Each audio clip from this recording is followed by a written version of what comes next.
Hello friends, बहुत बहुत स्वागत आप सभी का सक्सेस वर्ल्ड एमसीक्यू चैनल पर। तो चलिए आज हमारा बिहार फायरमैन परीक्षा स्पेशल प्रैक्टिस सेट 2 चलेगा। तो चलिए जल्दी जल्दी से सभी लोग लाइव में आ जाइए। सभी को गुड इवनिंग गुड इवनिंग। तो चलिए आपका बिना टाइम वेस्ट किए हुए जल्दी से आज की इस क्लास को स्टार्ट करते हैं।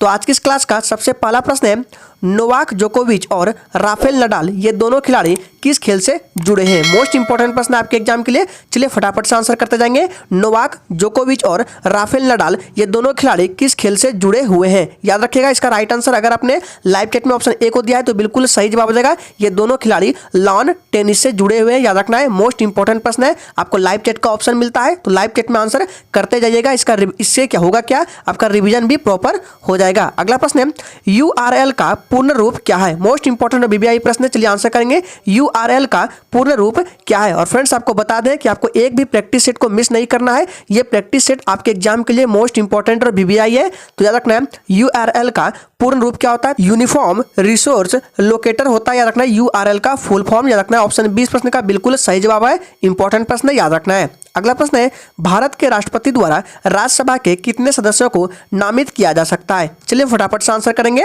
आपको मैक्सिमम 5 सेकंड के अंदर ही आंसर करना है। चलिए आंसर करेंगे। भारत के राष्ट्रपति द्वारा राज्यसभा के कितने सदस्यों को नामित कर सकता है, तो 12 सदस्यों को, याद रखना है। ऑप्शन ए इस प्रश्न का बिल्कुल सही जवाब हो जाएगा। इंपॉर्टेंट है। चलिए आगे बढ़ते हैं। अगला प्रश्न है, बीसीसीआई का मुख्यालय कहाँ है। चलिए फटाफट से आंसर करेंगे। बीसीसीआई का मुख्यालय कहाँ है। मोस्ट इंपॉर्टेंट प्रश्न आपके एग्जाम के लिए आंसर करेंगे तो इसका मुख्यालय मुंबई में, याद रखना है। ऑप्शन डी इस प्रश्न का बिल्कुल सही जवाब हो जाएगा। मुंबई को भारत की आर्थिक राजधानी के रूप में जाना जाता है और मुंबई में आरबीआई का भी हेडक्वार्टर है, याद रखना है। अगला प्रश्न है, घास के अध्ययन को क्या कहा जाता है। चलिए फटाफट से आंसर करेंगे। और फ्रेंड्स बता दूं कि आपको इस प्रैक्टिस सेट में एक भी प्रश्न फालतू देखने को नहीं मिलेंगे। सारे प्रश्न आपके एग्जाम से रिलेटेड है जो आपके एग्जाम में आ सकते हैं। तो इसका राइट आंसर डी के साथ चला जाएगा, याद रखना है। घास के अध्ययन को क्या कहते हैं, तो एग्रोस्टोलॉजी कहते हैं। ऑप्शन डी इस प्रश्न का बिल्कुल सही जवाब हो जाएगा, याद रखना है। अगला प्रश्न है, खुर्जा मिट्टी भारत के किस राज्य में पाया जाता है। सोच समझ का आंसर कीजिएगा। खुर्जा मिट्टी भारत के किस राज्य में पाया जाता है। और फ्रेंड्स सेशन के एंड में अपना अपना स्कोर जरूर देना है कि आपने कितने प्रश्नों का सही सही जवाब दिए हैं। तो यह खुर्जा मिट्टी उत्तर प्रदेश में पाया जाता है, याद रखना है। और यह भी याद रखना है, खुर्जा जो है यूपी के बुलंदशहर जिले का एक छोटा सा शहर है, वहीं पर खुर्जा मिट्टी पाया जाता है। ऑप्शन डी इस प्रश्न का बिल्कुल करेक्ट आंसर हो जाएगा। नेक्स्ट क्वेश्चन है, अर्जुन पुरस्कार की शुरुआत कब हुई। फटाफट से आंसर करेंगे। और फ्रेंड्स जैसे कि पता है ये क्लास आपका हर रोज रात 8 बजे लाइव में होता है, तो सभी को लाइव में आना है। तो इसका राइट आंसर क्या हो जाएगा जी, बिल्कुल अर्जुन पुरस्कार की शुरुआत कब हुई, तो इसका राइट आंसर बी के साथ चला जाएगा 1961 में, याद रखना है। और ये भी याद रखना है, अर्जुन पुरस्कार से सम्मानित होने वाले पहले व्यक्ति कौन थे, पूछा जाता है एग्जाम में, तो कृष्णदास थे, याद रखना है। कौन थे, कृष्णदास। अगला प्रश्न है, भारत सरकार द्वारा निर्मित अंटार्कटिका में पहले अनुसंधान केंद्र का नाम क्या था। मोस्ट इंपॉर्टेंट और बीबीआई प्रश्न आपके एग्जाम के लिए। चलिए आंसर करेंगे। भारत सरकार द्वारा निर्मित अंटार्कटिका में पहले अनुसंधान केंद्र का नाम क्या था, तो याद रखना है इसका राइट आंसर डी के साथ चला जाएगा, दक्षिण गंगोत्री। ऑप्शन डी इस प्रश्न का बिल्कुल सही जवाब हो जाएगा। और इसकी स्थापना कब, तो 1984 ईस्वी में हुई थी, याद रखना इंपॉर्टेंट है। चलिए आगे बढ़ते हैं। और फ्रेंड्स जो भी चैनल पर पहली बार आए हैं चैनल को सब्सक्राइब करके और साथ में बेल आइकन को भी प्रेस कर लेंगे ताकि इस तरह की इंपॉर्टेंट क्लास आपसे कभी मिस ना हो। अगला प्रश्न है, दक्षिणी आल्प्स पर्वत श्रेणी कहाँ स्थित है। आंसर करते जाएंगे। दक्षिणी आल्प्स पर्वत श्रेणी कहाँ स्थित है। सारे प्रश्न इंपॉर्टेंट और सिलेक्टेड है, तो इसका राइट आंसर क्या हो जाएगा जी, बिल्कुल ये न्यूजीलैंड में स्थित है दक्षिणी आल्प्स श्रेणी, याद रखना है। ऑप्शन 20 प्रश्न का बिल्कुल करेक्ट आंसर हो जाएगा। चलिए आगे बढ़ते हैं। नेक्स्ट है, गंगा और ब्रह्मपुत्र की संयुक्त जलधारा किस नाम से जानी जाती है। मोस्ट इंपॉर्टेंट प्रश्न आपके एग्जाम के लिए। चलिए आंसर करें। गंगा और ब्रह्मपुत्र की संयुक्त जलधारा किस नाम से जानी जाती है, तो याद रखना है ये फटाफट से आंसर करेंगे लाइव चैट में। तो जिसने ऑप्शन सी को दिया है तो बिल्कुल सही जवाब है, मेघना के नाम से जानी जाती है। ऑप्शन सी इस प्रश्न का बिल्कुल करेक्ट आंसर हो जाएगा। अगला प्रश्न है, योग दर्शन के प्रतिपादक कौन थे। सोच समझ कर आंसर करना है। योग दर्शन के प्रतिपादक कौन थे, फटाफट से आंसर करेंगे। तो इसका राइट आंसर क्या जाएगा जी, बिल्कुल पतंजलि, याद रखना है। योग दर्शन के प्रतिपादक पतंजलि थे और याद रखना है। और गौतम ये न्याय दर्शन के प्रतिपादक थे। अगला प्रश्न है, मराठा काल में ग्राम प्रशासन की देखभाल करने वाला अधिकारी निम्न में से कौन था। सोच समझ का आंसर करना है। मराठा काल में ग्राम प्रशासन की देखभाल करने वाला अधिकारी निम्न में से कौन था, तो याद रखना ये पाटिल। ऑप्शन 20 प्रश्न का बिल्कुल सही जवाब हो जाएगा। अगला प्रश्न है, द्रव्यमान संख्या हमेशा खाली स्थान के बराबर होती है। आंसर करना है आपको कि द्रव्यमान संख्या किसके बराबर होता है। चलिए, तो इसका राइट आंसर क्या जाएगा जी, बिल्कुल याद रखना है, द्रव्यमान संख्या जो है ये प्रोटॉन और न्यूट्रॉन के योग के बराबर होता है। तो ऑप्शन डी इस प्रश्न का बिल्कुल सही जवाब हो जाएगा। प्रोटॉन की संख्या था न्यूट्रॉन की संख्या के योग के बराबर होता है द्रव्यमान संख्या, याद रखना है, इंपॉर्टेंट प्रश्न है। अगला प्रश्न है, किस संवैधानिक संशोधन अधिनियम ने नगर पालिका को संवैधानिक मान्यता दी? इंपॉर्टेंट प्रश्न है, आंसर करेंगे। चलिए, तो इसका राइट आंसर अगर आपने ऑप्शन सी को दिया है तो बिल्कुल सही जवाब हो जाएगा 74वें संविधान संशोधन, याद रखना है 74वें संवैधानिक संशोधन अधिनियम, ऑप्शन सी इस प्रश्न का बिल्कुल करेक्ट आंसर हो जाएगा। नेक्स्ट है, शब्द संक्षेप ट्रिम्स में से क्या बनता है? यानी कि आपको ट्रिम्स का फुल फॉर्म पूछा जा रहा है, हिंदी में क्या होता है? इंग्लिश में बात करें तो इसका फुल फॉर्म होता है ट्रिम्स का ट्रेड रिलेटेड इन्वेस्टमेंट मीजर्स, याद रखना है। और हिंदी में बात करें तो व्यापार संबंधित निवेश उपाय होता है, ऑप्शन सी इस प्रश्न का बिल्कुल करेक्ट आंसर हो जाएगा। अगला प्रश्न है, निम्न में से कौन सा वृक्क में रुधिर से निकाला जाने वाला अपशिष्ट पदार्थ नहीं है? सोच समझ कर आंसर करना है, अपशिष्ट पदार्थ नहीं है। चलिए, तो याद रखना है इसका राइट आंसर क्या जाएगा जी, बिल्कुल इसका राइट आंसर बी के साथ चलेगा, कार्बन डाइऑक्साइड, याद रखना है, ऑप्शन 20 प्रश्न का बिल्कुल सही जवाब हो जाएगा। अगला प्रश्न है, कोकोस प्लेट किनके मध्य पाई जाती है? आंसर करेंगे, कोकोस प्लेट किनके मध्य पाई जाती है। और फ्रेंड्स, अगर आपको ये सेशन अच्छा लग रहा है तो सभी लोग दिल से एक बार सेशन को लाइक करेंगे। तो इसका राइट आंसर क्या जाएगा जी, बिल्कुल कोकोस प्लेट मध्य अमेरिका तथा प्रशांत प्लेट के बीच पाई जाती है, मध्य पाई जाती है, ऑप्शन ए इस प्रश्न का बिल्कुल सही जवाब हो जाएगा। अगला प्रश्न है, निम्न में से कौन सा विश्व का कहवा पतन के नाम से जाना जाता है? सोच समझ कर आंसर करना है, फटाफट से आंसर करेंगे। निम्न में से कौन सा विश्व का कहवा पतन के नाम से जाना जाता है? तो याद रखना है इसका राइट आंसर बी के साथ चला जाएगा, क्या जाएगा, ब्राजील का सेंटोस बंदरगाह जो है ये कहवा पतन के नाम से जाना जाता है, ऑप्शन 20 प्रश्न का बिल्कुल सही जवाब है। अगला प्रश्न है, निम्न में से कौन सी मिट्टी नदियों द्वारा निर्मित है? सोच समझ कर आंसर करना है, निम्न में से कौन सी मिट्टी नदियों द्वारा निर्मित है? तो याद रखना है, नदियों द्वारा निर्मित मिट्टी जलोढ़ मिट्टी है। याद रखना है, भारत के अधिकांश क्षेत्र में जलोढ़ मिट्टी का ही विस्तार है, ऑप्शन सी इस प्रश्न का बिल्कुल सही जवाब हो जाएगा। काली मिट्टी का दूसरा नाम क्या है? रेगुर मिट्टी है, पूछा जाता है। अगला प्रश्न है, भारत के जनसंख्या अध्ययन में कौन सा जनगणना वर्ष डेमोग्राफिक डिवाइड के नाम से जाना जाता है? यहाँ पे डिवाइड होगा के नाम से जाना जाता है, मोस्ट इंपोर्टेंट प्रश्न है आपके एग्जाम के लिए। चलिए आंसर करेंगे। और फिर से बोल रहे हैं फ्रेंड्स, आपको एक भी प्रैक्टिस सेट को मिस नहीं करना है, इंपॉर्टेंट है सभी प्रैक्टिस सेट आपके एग्जाम के लिए। तो इसका राइट आंसर बी के साथ चला जाएगा 1921, याद रखना है। भारत के जनसंख्या अध्ययन में कौन सा जनगणना वर्ष? तो 1921 का जनगणना वर्ष डेमोग्राफिक डिवाइड के नाम से जाना जाता है, रखना है। फिर से बोल रहे हैं 1921, याद रखना इंपॉर्टेंट है। अगला प्रश्न है, तमिलनाडु में सर्वाधिक सूती वस्त्र के कारखाने कहाँ पाए जाते हैं? चलिए आंसर करेंगे। तो याद रखना ये कहाँ पाए जाते हैं? तो इसका राइट आंसर बी के साथ चला जाएगा, कोयम्बटूर, याद रखना है। कोयम्बटूर को दक्षिण भारत का मैनचेस्टर भी कहते हैं। और याद रखिएगा, उत्तर भारत का मैनचेस्टर पूछे तो कानपुर हो जाएगा, क्या हो जाएगा, उत्तर भारत का मैनचेस्टर किसे कहते हैं? तो कानपुर को, और दक्षिण भारत कोयम्बटूर। अगला प्रश्न है, राष्ट्रीय जलमार्ग एक जोड़ता है? आंसर करेंगे, राष्ट्रीय जलमार्ग एक किसको जोड़ता है? फटाफट से आंसर करेंगे।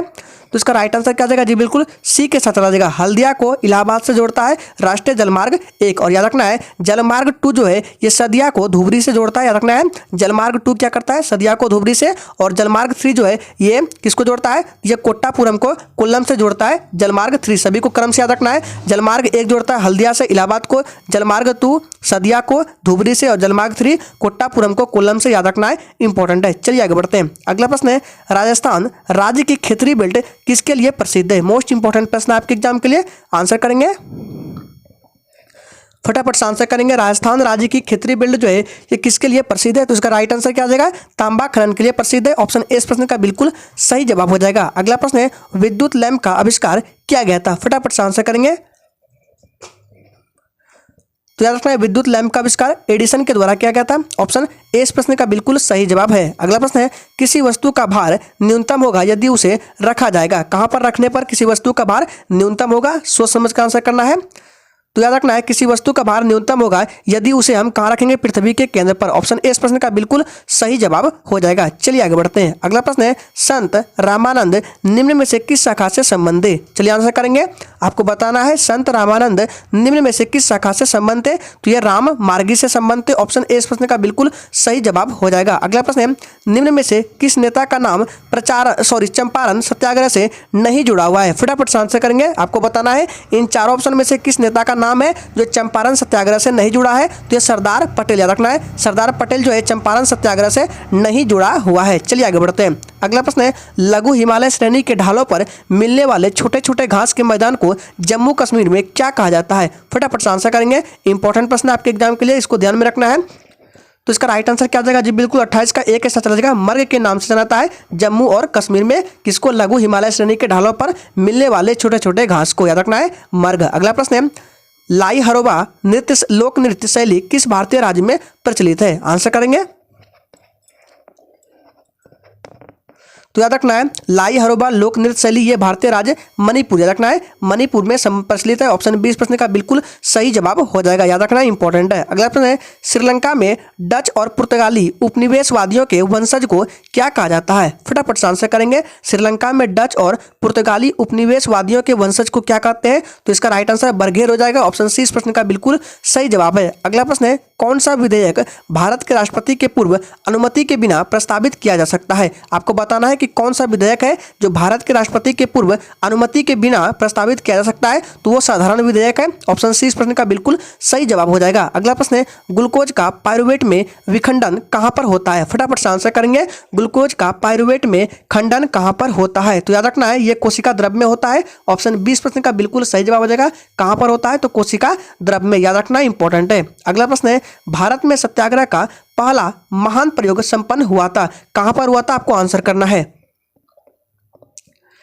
तो इसका राइट आंसर क्या जाएगा जी? बिल्कुल चंपारण में हुआ था। ऑप्शन 20 प्रश्न का बिल्कुल सही जवाब हो जाएगा, याद रखना इंपॉर्टेंट प्रश्न है। नेक्स्ट क्वेश्चन है, संविधान सभा की प्रारूप समिति के अध्यक्ष कौन थे? प्रारूप समिति का कहने का मतलब है कि ड्राफ्टिंग कमेटी के अध्यक्ष पूछा जा रहा है। और याद रखना है इस समिति में टोटल कितना सदस्य थे? तो इस समिति में टोटल 7 सदस्य थे, लेकिन अध्यक्ष पूछा रहा है तो अध्यक्ष कौन हो जाएगा? BR अम्बेडकर। ऑप्शन सी इस प्रश्न का बिल्कुल सही जवाब हो जाएगा, याद रखना है। और ये जो राजेंद्र प्रसाद, याद रखना है राजेंद्र प्रसाद जो है ये संचालन समिति के अध्यक्ष थे, और वल्लभ भाई पटेल जो है ये प्रांतीय संविधान समिति के अध्यक्ष थे। अगला प्रश्न है, उस समय इंग्लैंड का प्रधानमंत्री कौन था जब भारत को स्वतंत्रता प्राप्त हुई थी? आंसर करेंगे। तो याद रखना है उस समय इंग्लैंड का प्रधानमंत्री कौन था? तो क्लीमेंट एटली था, याद रखना है। ऑप्शन सी इस प्रश्न का बिल्कुल सही जवाब हो जाएगा। और विंस्टन चर्चिल जो है ये भारत छोड़ो आंदोलन के समय प्रधानमंत्री था, याद रखना है इंग्लैंड का। अगला प्रश्न है, सेन वंश का संस्थापक कौन था? आंसर करेंगे। सेन वंश का संस्थापक कौन था? तो इसका राइट आंसर क्या जाएगा जी? बिल्कुल विजय सेन हो जाएगा, याद रखना है। सेन वंश का संस्थापक विजय सेन, याद रखना है। और सेन वंश की राजधानी नादिया जो कि बंगाल में है, याद रखना है सेन वंश की राजधानी थी नादिया। आपको सेन वंश का संस्थापक सामंत सेन भी मिल सकता है, लेकिन बट ऑप्शन में नहीं है, तो विजय सेन के साथ जा सकते हैं। वास्तविक संस्थापक विजय सेन को ही माना जाता है। अगला प्रश्न है, बुद्ध चरित का लेखक था? आंसर करेंगे। बुद्ध चरित के लेखक कौन थे? फटाफट से आंसर करेंगे।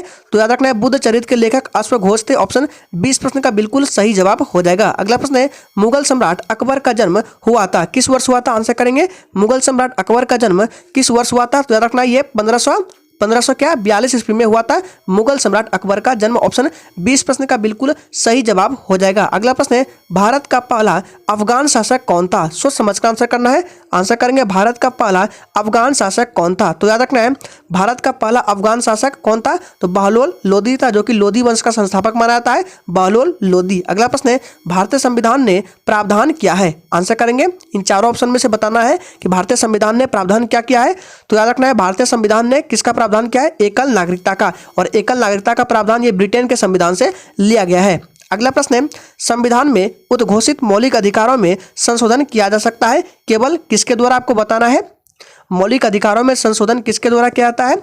तो इसका राइट आंसर क्या है जी? बिल्कुल 41 का राइट आंसर सी के साथ चला जाएगा, संसद द्वारा, याद रखना है। ऑप्शन सी इस प्रश्न का बिल्कुल सही जवाब हो जाएगा। आप लोगों को बताना है कि ये जो संसद है भारतीय संविधान के किस अनुच्छेद में इसका वर्णन है। संसद के बारे में आपको तीनों बताना है। क्या क्या? संसद के बारे में, राज्यसभा और लोकसभा। क्या बताना है? राज्यसभा, लोकसभा और संसद जो है ये तीनों किस किस अनुच्छेद में, कमेंट करके जरूर बताइएगा। अगला प्रश्न है, आनंद मठ के लेखक कौन थे? आंसर करेंगे, आनंद मठ के लेखक कौन थे? इंपॉर्टेंट प्रश्न है, आनंद मठ के लेखक कौन थे? तो उसका राइट आंसर क्या जाएगा जी? बिल्कुल बंकिम चंद्र चट्टोपाध्याय आनंद मठ के लेखक थे। ऑप्शन डी इस प्रश्न का बिल्कुल सही जवाब हो जाएगा। अगला प्रश्न है, ब्रायोफाइलम में नए पौधे का प्रवर्धन होता है? आंसर करेंगे। तो याद रखना इसका राइट आंसर डी के साथ चला जाएगा, पत्ती से होता है। ब्रायोफाइलम में नए पौधे का प्रवर्धन पत्ती से होता है। चलिए इसी के साथ आगे बढ़ते हैं। 44 नंबर प्रश्न को छोड़ रहे हैं, मिसप्रिंटिंग हो गया है। 45 नंबर प्रश्न है, पेटीएम के संस्थापक कौन है? फटाफट से आंसर करेंगे। पेटीएम के संस्थापक कौन है? इंपॉर्टेंट प्रश्न है, फिर से बोल रहे हैं। 44 नंबर प्रश्न को स्किप कर दिए गए हैं। तो इसका राइट आंसर क्या आ जाएगा, पेटीएम के संस्थापक कौन है, तो इसका राइट आंसर क्या आ जाएगा जी, बिल्कुल 45 का ए के साथ चला जाएगा, विजय शेखर शर्मा पेटीएम के संस्थापक है। ऑप्शन ए इस प्रश्न का बिल्कुल सही जवाब हो जाएगा। चलिए आगे बढ़ते हैं। अगला प्रश्न है, अकबर का मकबरा कहाँ स्थित है। आंसर करना है आपको, अकबर का मकबरा कहाँ स्थित है, तो ये कहाँ स्थित है, तो जो भी बच्चे लाइव चैट में ऑप्शन ए को दे रहे हैं बिल्कुल सही जवाब हो जाएगा, ये सिकंदरा में स्थित है। अगला प्रश्न है, औद्योगिक नीति और संवर्धन विभाग किस मंत्रालय के अंतर्गत आता है। आंसर करेंगे, औद्योगिक नीति और संवर्धन विभाग जो है ये किस मंत्रालय के अंतर्गत आता है, तो याद रखना है ये जो है वाणिज्य और उद्योग के अंतर्गत आता है। ऑप्शन ए इस प्रश्न का बिल्कुल सही जवाब हो जाएगा। अगला प्रश्न है, भारत के किसानों के हिमायती किसे कहा जाता है। आंसर करेंगे, इंपॉर्टेंट प्रश्न है, भारत के किसानों के हिमायती किसे कहा जाता है, तो चौधरी चरण सिंह को याद रखना है। ऑप्शन 20 प्रश्न का बिल्कुल सही जवाब देगा चौधरी चरण सिंह को। और आप लोग कमेंट करके थोड़ा सा बताएंगे कि चौधरी चरण सिंह के समाधि स्थल का नाम क्या है। देखते हैं कितने बच्चे आंसर करेंगे, चौधरी चरण सिंह के समाधि स्थल का नाम क्या है। अगला प्रश्न है, इलेक्ट्रॉन की पहचान किसने की। आंसर करेंगे, इजी प्रश्न है, इलेक्ट्रॉन की पहचान किसने की, तो इसका राइट आंसर क्या आ जाएगा, इलेक्ट्रॉन की पहचान किसने की, तो जे थॉमसन ने। ऑप्शन ए इस प्रश्न का बिल्कुल सही जवाब है। नेक्स्ट है, रोहतांग दर्रा कहाँ स्थित है। आंसर करेंगे, रोहतांग दर्रा कहाँ स्थित है, तो याद रखना ये दर्रा हिमाचल प्रदेश में स्थित है। रोहतांग दर्रा कहाँ स्थित है, तो हिमाचल प्रदेश में, याद रखना है। एक और तो आपका जोजिला दर्रा जो कि इंपॉर्टेंट है, जोजिला दर्रा कहाँ स्थित है, तो जम्मू कश्मीर में, याद रखना है दोनों को, जोजिला दर्रा जम्मू कश्मीर में, रोहतांग दर्रा हिमाचल प्रदेश में, दोनों को याद रखना है, इंपॉर्टेंट है आपके लिए। अगला प्रश्न है, नीरज चोपड़ा और हिमा दास ये दोनों खिलाड़ी किस खेल से जुड़े हुए हैं। इंपॉर्टेंट प्रश्न, आंसर करेंगे, नीरज चोपड़ा और हिमा दास ये दोनों खिलाड़ी किस खेल से जुड़े हुए हैं, तो याद रखना ये एथलेटिक्स खेल से जुड़े हुए हैं। ऑप्शन डी इस प्रश्न का बिल्कुल सही जवाब है। नेक्स्ट है, भारत का राष्ट्रीय कवि किसे कहा जाता है। आंसर करेंगे, भारत का राष्ट्रीय कवि किसे कहा जाता है, तो याद रखना है भारत का राष्ट्रीय कवि किसे कहा जाता है, तो रामधारी सिंह दिनकर को भारत का राष्ट्रीय कवि कहा जाता है। ऑप्शन 20 प्रश्न का बिल्कुल सही जवाब हो जाएगा। अगला प्रश्न है, देशभक्ति गीत सारे जहां से अच्छा की रचना किसने की है। आंसर करेंगे, देशभक्ति गीत जो है सारे जहां से अच्छा, इसका रचना किसने किया है, तो इसका रचना अल्लामा मोहम्मद इकबाल ने। ऑप्शन ए इस प्रश्न का बिल्कुल सही जवाब हो जाएगा। आनंद मठ एक बंगाली कथा, याद रखना है आनंद मठ क्या है, एक बंगाली कथा है, ये कब प्रकाशित हुआ था। फटाफट से आंसर करेंगे, इंपॉर्टेंट प्रश्न है, आनंद मठ एक बंगाली कथा है, यह कब प्रकाशित हुआ, तो इसका राइट आंसर सी के साथ आ जाएगा, 1882 ईस्वी में प्रकाशित हुआ। ऑप्शन सी इस प्रश्न का बिल्कुल सही जवाब हो जाएगा। अगला प्रश्न है, रविंद्रनाथ टैगोर भारत के अलावा एक और देश का राष्ट्रीय गान लिखा है, उस देश का नाम क्या है, फटाफट से बताएंगे। तो देश का नाम क्या है, तो रविंद्रनाथ टैगोर भारत के अलावा एक और देश का राष्ट्रीय गान लिखा है जो कि नाम है बांग्लादेश। कौन सा राष्ट्रीय गान है, तो अमार सोनार बांग्ला, याद रखना है, इंपॉर्टेंट है। अगला प्रश्न है, डॉल्फिन के समूह को क्या कहा जाता है, फटाफट से आंसर करेंगे। डॉल्फिन के समूह को क्या कहते हैं, तो याद रखना है डॉल्फिन के समूह को पॉड के नाम से जाना जाता है, POD, याद रखना है पॉड। अगला प्रश्न है, सुभाष चंद्र बोस के पिता का नाम क्या था। आंसर करेंगे, तो याद रखना है सुभाष चंद्र बोस के पिता कौन थे, तो जानकीनाथ बोस थे। ऑप्शन 20 प्रश्न का बिल्कुल सही जवाब हो जाएगा। अगला प्रश्न है, राष्ट्रपति बनने के लिए न्यूनतम आयु कितनी होनी चाहिए, फटाफट से आंसर करेंगे। राष्ट्रपति बनने के लिए न्यूनतम आयु कितनी होनी चाहिए, तो इसका राइट आंसर जो भी बच्चे लाइव चैट में ऑप्शन सी को दे रहे हैं बिल्कुल सही जवाब हो जाएगा 35 वर्ष, और प्रधानमंत्री बनने के लिए 25, याद रखना है। अगर 25 में हम 10 जोड़ देंगे तो राष्ट्रपति बन जाएगा, याद रखना है। प्रधानमंत्री के लिए 25, राष्ट्रपति के लिए 10, 35। अगला प्रश्न है, विष्णुपुर जो टेराकोटा मंदिर के लिए प्रसिद्ध है यह कहाँ पर स्थित है। आंसर करेंगे, विष्णुपुर जो टेराकोटा मंदिर के लिए प्रसिद्ध है, यह भी याद रखना है। विष्णुपुर जो है ये टेराकोटा मंदिर के लिए प्रसिद्ध है, ये कहाँ स्थित है, तो पश्चिम बंगाल में स्थित है। ऑप्शन डी इस प्रश्न का बिल्कुल सही जवाब हो जाएगा, याद रखना है। चलिए शिक्षक आगे बढ़ते हैं। अगला प्रश्न है, भारत में संविधान में संशोधन संविधान के किस अनुच्छेद के तहत किया जा सकता है। आंसर करेंगे, बोला जा रहा है कि भारत के संविधान में अगर संशोधन करेंगे तो किस अनुच्छेद में बताया गया है, तो याद रखना यह अनुच्छेद 368 में बताया गया है। ऑप्शन 20 प्रश्न का बिल्कुल सही जवाब हो जाएगा। अगला प्रश्न है, माधवपुर मेला कहाँ लगता है। आंसर करेंगे, माधवपुर मेला कहाँ पर लगता है, आंसर करना है, सोच समझ का आंसर करना है। माधवपुर मेला कहाँ लगता है, तो याद रखना है ये कहाँ पर लगता है, तो गुजरात में लगता है। राजधानी बात करें तो गांधीनगर हो जाएगा, गुजरात की राजधानी गांधीनगर। अगला प्रश्न है, खेल गोपाल किस भारतीय राज्य का लोक नृत्य है। इंपॉर्टेंट प्रश्न, आंसर करेंगे खेल गोपाल किस भारतीय राज्य का लोक नृत्य है। और फ्रेंड्स, अगर आपने अभी तक सेशन को लाइक नहीं किया है तो सभी लोग दिल से एक बार सेशन को लाइक करेंगे, और जिसने चैनल को सब्सक्राइब नहीं किया है चैनल को भी सब्सक्राइब कर लेंगे ताकि बिहार फार्म से रिलेटेड एक भी अपडेट आपसे मिस ना हो। तो खेल गोपाल किस भारतीय राज्य का लोक नृत्य है, तो याद रखना ये असम का लोक नृत्य है। अगला प्रश्न है, नींबू के रस का पीएच मान कितना होता है? आंसर करेंगे। और आपको एक बात याद रखना है, अगर किसी का पीएच मान 7 से कम हो तो वो अम्लीय होता है, अगर 7 से अधिक हो तो वो क्षारीय होता है, और 7 हो तो उदासीन होता है। नमक का पीएच मान याद रखना उदासीन होता है, तो नींबू के रस का पीएच मान 2.5 होता है, याद रखना है। ऑप्शन डी इस प्रश्न का बिल्कुल सही जवाब देगा, जो कि अम्लीय होता है। अगला प्रश्न है, कोल इंडिया लिमिटेड का मुख्यालय कहाँ है? आंसर करेंगे। कोल इंडिया लिमिटेड का मुख्यालय कहाँ है?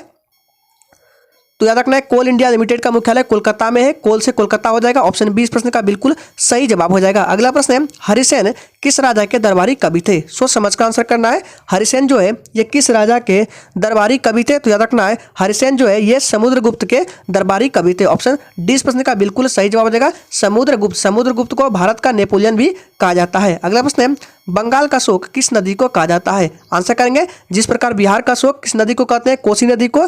उसी प्रकार बंगाल का शोक किस नदी को कहते हैं? तो बंगाल का शोक किस नदी को? दामोदर नदी को कहते हैं। और ये नदी कहाँ से निकलती है? तो ये नदी छोटा नागपुर से निकलती है, जो कि झारखंड में है। अगला प्रश्न है, सर्च इंजन के जनक के रूप में कौन जाना जाता है? सोच समझ कर आंसर करना है। सर्च इंजन के जनक के रूप में कौन जाना जाता है? तो याद रखना इसका राइट आंसर क्या जाएगा? जी बिल्कुल सी के साथ चला जाएगा। एलन एमटेच जाना जाता है सर्च इंजन के जनक के रूप में। ऑप्शन सी इस प्रश्न का बिल्कुल सही जवाब आ जाएगा। और सबसे पहला सर्च इंजन आर्ची था, याद रखना है। आर्ची सबसे पहला सर्च इंजन था, गूगल से भी पहले। नेक्स्ट है, तापमान की एसआई इकाई कौन सी है? आंसर करेंगे, फटाफट से आंसर करेंगे। तो तापमान की एसआई इकाई क्या है? तो याद रखना है, क्या है इसका राइट आंसर? डी के साथ चला जाएगा, केल्विन है। याद रखना है, तापमान की एसआई इकाई क्या है? केल्विन है। ऑप्शन डी इस प्रश्न का बिल्कुल सही जवाब हो जाएगा। चलिए आगे बढ़ते हैं। नेक्स्ट है, किस हड़प्पाकालीन स्थल ने एक जुताई का क्षेत्र प्रमाण प्रदान किया है? फटाफट से आंसर करेंगे। तो जुताई का क्षेत्र का प्रमाण कहाँ से मिला है? तो इसका राइट आंसर क्या देगा? कालीबंगन। और कालीबंगन याद रखना है, कालीबंगन जो है ये एक प्रसिद्ध सिंधु शहर है, जो 1953 में, याद रखना है 1953 में एक घोष के द्वारा खोजा गया था, और यह राजस्थान में, याद रखना है, एक घोष के द्वारा। अगला प्रश्न है, माथेरान हिल स्टेशन कहाँ स्थित है? आंसर करेंगे, माथेरान हिल स्टेशन कहाँ पर स्थित है? सोच समझ कर आंसर करना है। तो याद रखना है, माथेरान हिल स्टेशन कहाँ पर स्थित है? तो ये महाराष्ट्र में स्थित है। ऑप्शन डी इस प्रश्न का बिल्कुल सही जवाब है। नेक्स्ट है, स्वतंत्र भारत के पहले राष्ट्रपति कौन थे? आज के सेशन का आखिरी प्रश्न आंसर करेंगे। तो स्वतंत्र भारत के पहले राष्ट्रपति डॉक्टर राजेंद्र प्रसाद थे। ऑप्शन डी इस प्रश्न का बिल्कुल सही जवाब हो जाएगा। तो आज के सेशन के लिए इतना ही। अगर आपको ये सेशन अच्छा लगा तो सभी लोग दिल से एक बार सेशन को लाइक करेंगे। तो चलिए कल फिर मिलते हैं नेक्स्ट क्लास के साथ रात 8 बजे।